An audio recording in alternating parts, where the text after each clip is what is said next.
productivity all the time. So as much as one must look at innovative and creative ideas, good practices to increase and improve productivity, I think it is essential and critical we empower people. Without empowerment, it is not possible to get efficiencies and effectiveness out of people and into organizations. So enabling and empowering is the key to maximizing potential in individuals and stimulating a high productive environment or a workplace within an organization. So this celebration was about sharing knowledge, experience, and recognizing FM. It was also an opportunity for us to celebrate success and reflect on our achievements through the year. All of the speakers in the last 31 hours that we sort of listened to and presenters delivered on this very, very well. So over the last 31 hours, the speakers and moderators, which included FM consultants and practitioners, right from Australia, China, India, Saudi Arabia, Turkey, UAE, around the Middle East, Egypt, Czech Republic, Germany, USA, UK, Denmark, Canada, West Indies, Brazil, Nigeria, and New Zealand, besides others. So more than 25 individual speakers participated in this mega event. And to all of them, on behalf of FMCC and IFMA, we thank you for your efforts and contribution to this World FM Day celebration. Sincere thanks. We must appreciate that a marathon event like this requires a lot of work and has logistical challenges, considering they are spread across the globe, different time zones, and technology involved. And you know, with technology, it is not very consistent at times. So we've had our own challenges there. But we have had our members of the STAG, which is the Strategic and Tactical Action Group, who have worked tirelessly and who have volunteered hundreds of hours of their time, mind you, besides their day job, for which we are very, very grateful. And we want to say a big, big thank you. Some of them, besides putting in these long hours, have not slept much in the last 31 hours. And that goes with Marcus and David. I know that they've been working very, very hard. And in the last 31 hours, they've hardly got any sleep. But guys, both of you, and along with the other team at STAG, you've done a marvelous job. And you should be able to sleep restfully after such a successful project completion. So thank you, Marcus, and thank you, David. Wonderful job. And thank you, Gabe, for leading a wonderful team. You're welcome. To our participants and attendees, a big thank you to all those who tuned in and dialed in and participated. Hope you enjoyed the webinars as much as I did. We have had some real good numbers overall, especially in countries like Brazil and India and the Eastern European region, which was very, very encouraging to sort of see that. I have watched a number of these seminars. Unfortunately, I wasn't able to watch all of those 17, but I have watched a few, and I've learned a number of things, some of them new, some of them very, very interesting, both interesting areas as well as service delivery. While all topics were interesting, noticed a lot of presenters focused on challenges in the FM profession. Now, one of the interesting things I picked up was the presentation from the UAE by Ryan. I thought it was fascinating.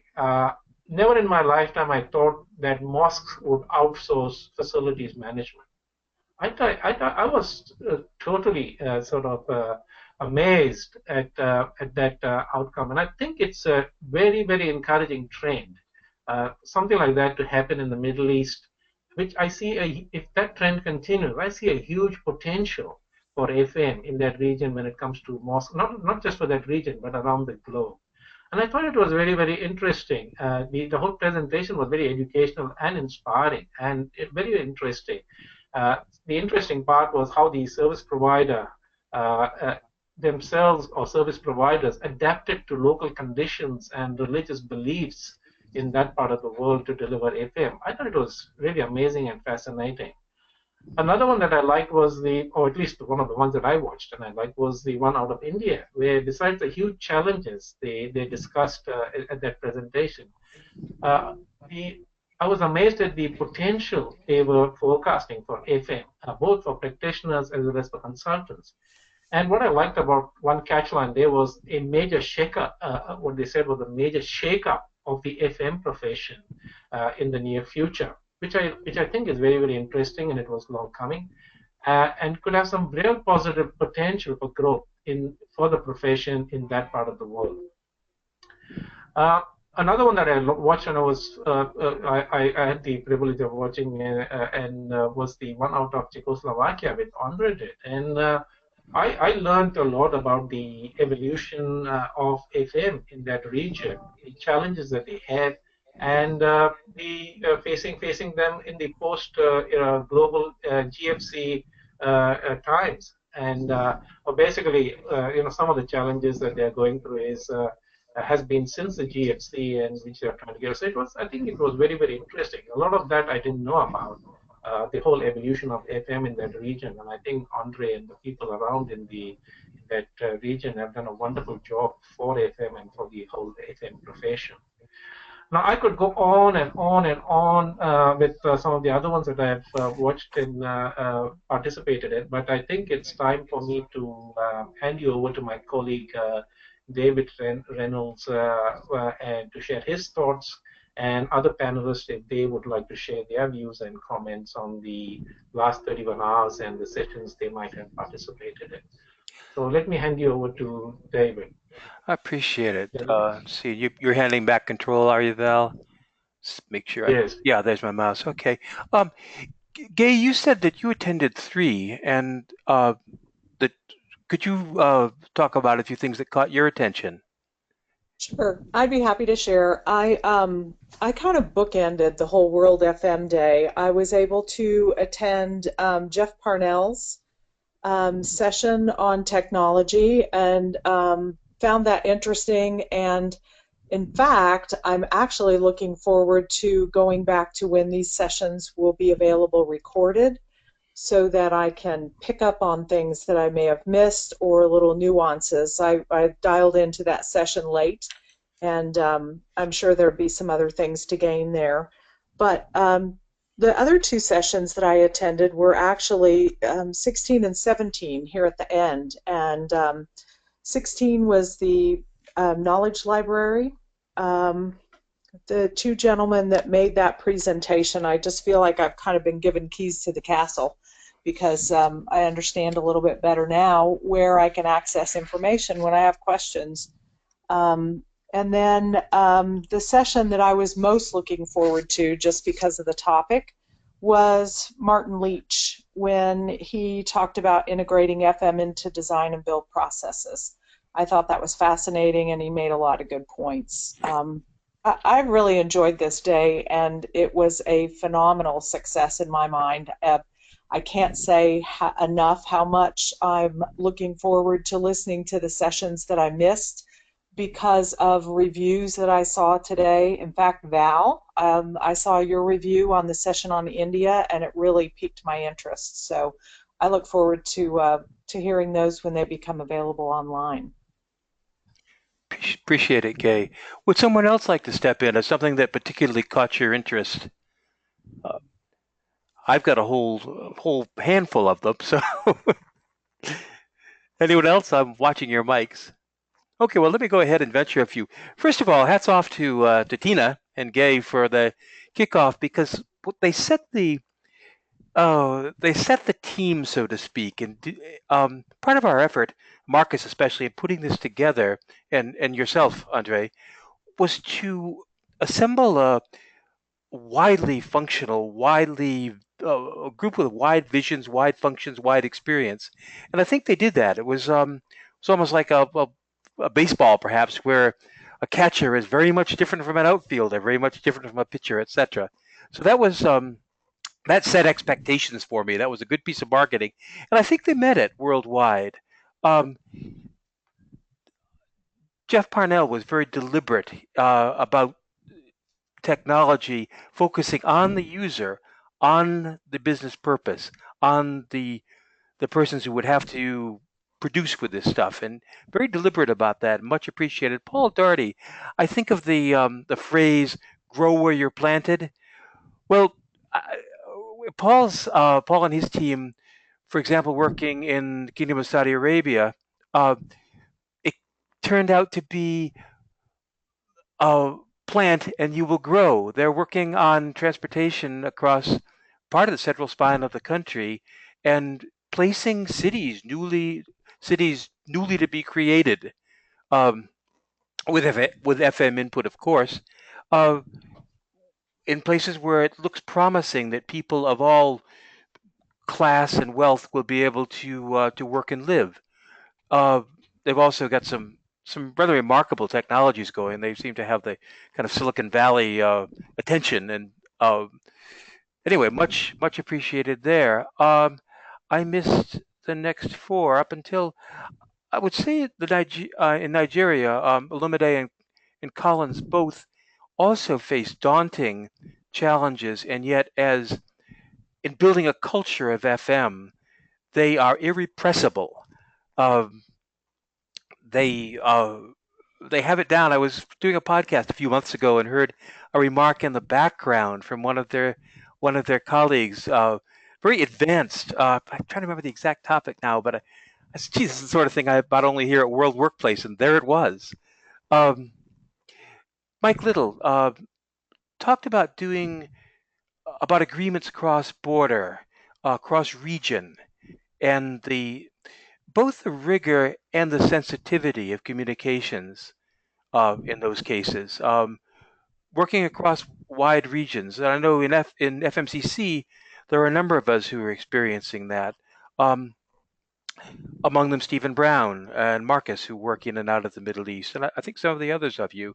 Um, Ricardo Ricardo Capaldi and Francisco Abrantes this morning presented mostly in Portuguese, uh, but their thesis was something that really could catch on to us all, and that's handling the business cycle, especially in Brazil. And in present circumstances, they've got quite a economic retraction, and they talked about strategic ways that FM um, can serve. An FM, a resident FM, can serve employer. We consultants can serve our clients in enabling smoothing out.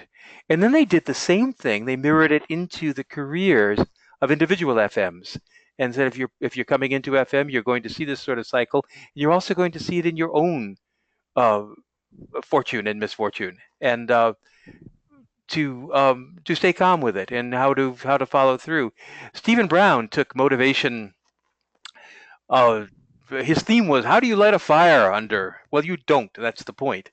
But he talked a lot about what does make people burn brightly, as it were, in the FM staff. And he went back over material that's familiar to us all. We had it all at one time or another, starting with Maslow and coming forward. But it's basically what makes people tick. A very elegantly presented presentation. And Michelle, right on that, brought in a business state of mind.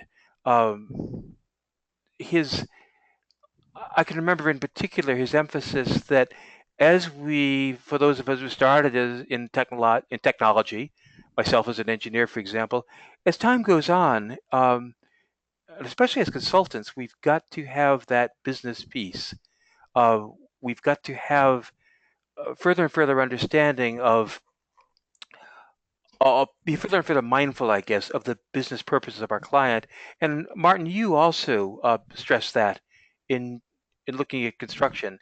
Uh, we had a grand discussion among Tina, Darlene, Rich Finelli, excuse me, Peter Stroop, and Mark Sakula around how consultants serve their clients, of how to trigger when a client knows when a client is triggered to get a consultant, and all of the nuances and interactions of communication emphasized. They tag teamed us. It was an excellent presentation. And I think I've about covered, I think we as a group have now about covered everybody. And I've talked a long time. Anyone else with something to chip in?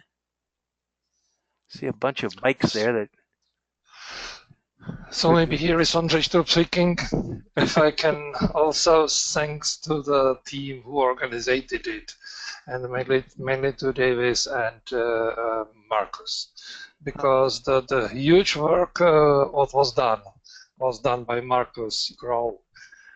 His activity and his power, what he used in this preparing of this project, and nobody else can, only me and Davis can understand what Marcus really done. So I want to thank through these lines to David and Marcus for this huge work. Thank you. Oh, you're welcome, Andre. I don't think that he sleeps. Let me go down through the rest of the slides here. Whoops, let's see. Do I have control? I should. Yes, I do. Here we go. So summing up our impressions and reflections, we did circle the globe geographically, but we also circled FM in a global way, and we hope to the effect that memorable bits of this will go home with each of us who participated. We tried to take a view amongst opportunities and threats, strengths and weaknesses, resources and risks that all FMs have to keep this constantly in mind. I know habitually we do. So, whoops, David, don't do that. There we go. I do want to remind you that the Kit Tuvison Scholarship is still open for this year to support the studies and advancement in credentials, certifications for an FMCC member. So at FMCC Workplace or fmcc.ifma.org, we'll have an application available, and it'll be about another month before that's awarded. So if you are an FMCC member interested in taking advantage of this, or know someone, please get in contact with Gay, and we'll follow you right up. And of course, we're ever plugging STAG since we're constantly looking for volunteers. Thank you. I know you'll all be eager to come aboard in that respect. And do use the hashtag World FM Day to kind of keep it alive.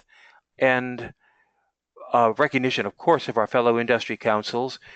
We're sort of the wide rangers of the council, since we serve all areas of FM, but we're mindful of the rest and our good neighbors in the various industries. And finally, thank you for joining us, and I think wish you a good night. Thanks very much. Yeah. Thanks, David. With that, we bring this World FM Day 2016, World FM Day 2016 to a close. And thank you so much, David, and good night. Well-deserved good night to you and the rest of the team. And you can switch the lights off. Thank you. See you all around. Thank you. Oh, bye-bye. Let's see. Bye. Figure out how to close us down here, and I will stop recording.